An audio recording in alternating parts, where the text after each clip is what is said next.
नमस्कार दोस्तों, जय हिंद।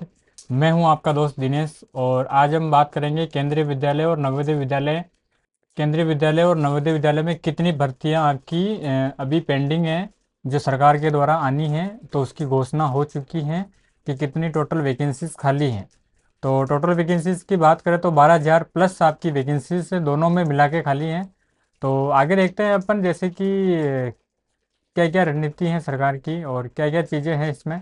केंद्रीय विद्यालय और एनवीएस में आगामी भर्तियां हैं जे, तो इसका एक विस्तृत विश्लेषण करेंगे अपन।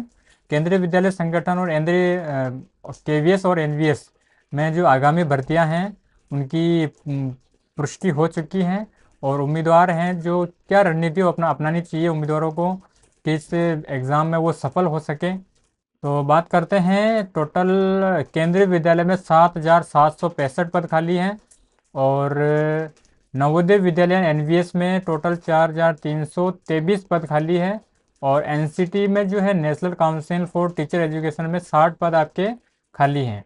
ठीक है दोस्तों, तो आगे हम बात करते हैं टोटल राज्यवार। तो राज्यवार तो कुछ अभी अनुमानित है, ऐसा कुछ क्लियर नहीं है।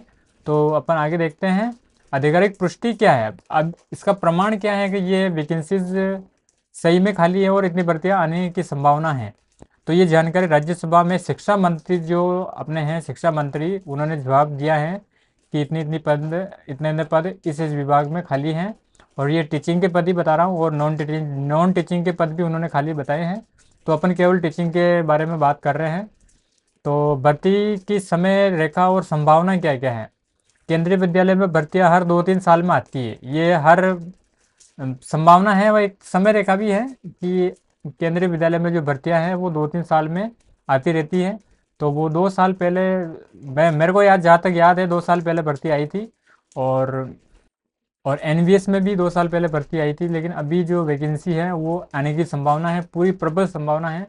तो अब 3-4 महीने हैं, तो 3-4 महीनों में आपको अच्छी तैयारी करनी पड़ेगी। और उम्मीदवारों के लिए जो सलाह है, मैं सभी को सलाह देना चाहता हूँ कि निरंतर आप पढ़ाई करते रहिए, क्योंकि निरंतर आप पढ़ाई नहीं करोगे ना तो आपका रिटर्न टूट जाएगा और जो पिछला पढ़ा हुआ है ना वो भी आप भूल जाओगे। जैसे कुछ सामान्य हैं विषय हैं उन पे आपको ज़्यादा फोकस करना चाहिए, जैसे हिंदी, अंग्रेजी, गणित, रीजनिंग, शिक्षा शास्त्र हैं, उन पर आपको ध्यान देना चाहिए। पाठ्यक्रम का ज्ञान आपको होना चाहिए, संभावित पाठ्यक्रम और पैटर्न में बदलाव के लिए तैयार रहें। अगर पैटर्न में भी बदलाव होता है तो भी उसके लिए आपको तैयार रहना पड़ेगा, क्योंकि टीचिंग का जो पैटर्न होना वो सभी टीचिंग एग्ज़ाम में सेम रहता है लगभग लगभग।